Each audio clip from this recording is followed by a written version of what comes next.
Tita Sylvia,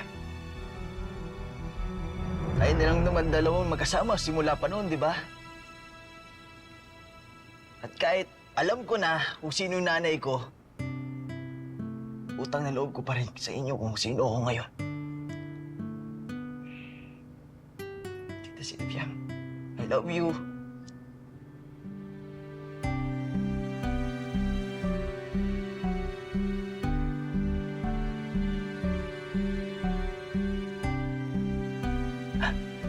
Sylvia, totoo po talaga na anak ko ni Miss Chinchin?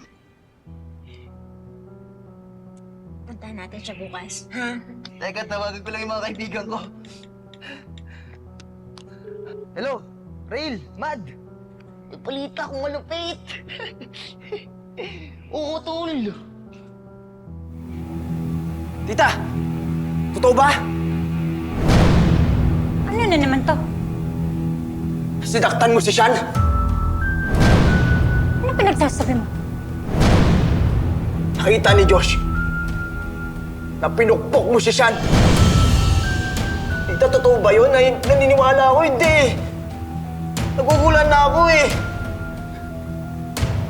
Hindi mo alam ang lahat. Then what is it?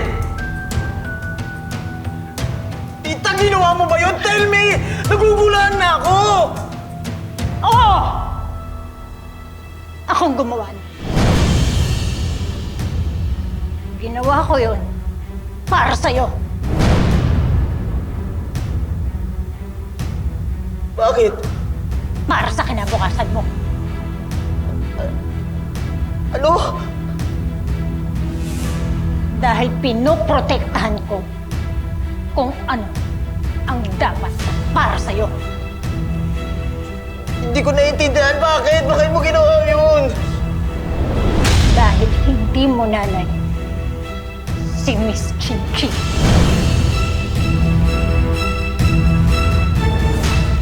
Ano na naman ba ang ginawa mo?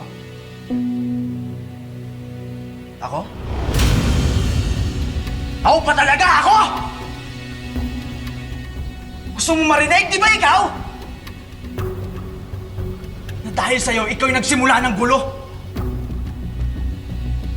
Pinaing mo ako para lokohin si Miss Chinchin. Tita, ginulo mo yung buhay ko.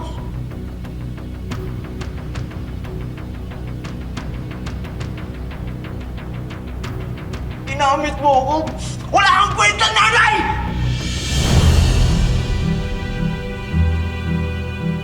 Lahat na lang pinagtatawanan ako.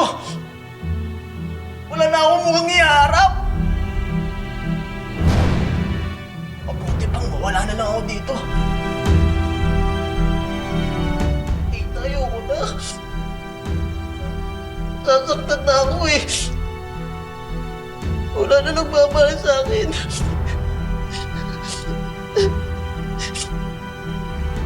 Kahit kayo, ginagamit nyo lang ako eh.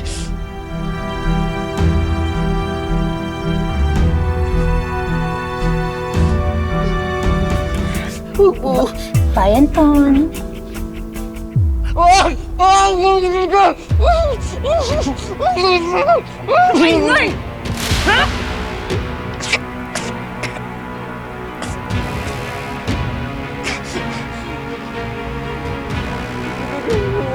Wag! Wag! Wag! Wag! Wag! Wag mo! Tita! Tita, wag! Wag! Tulong! Tulong!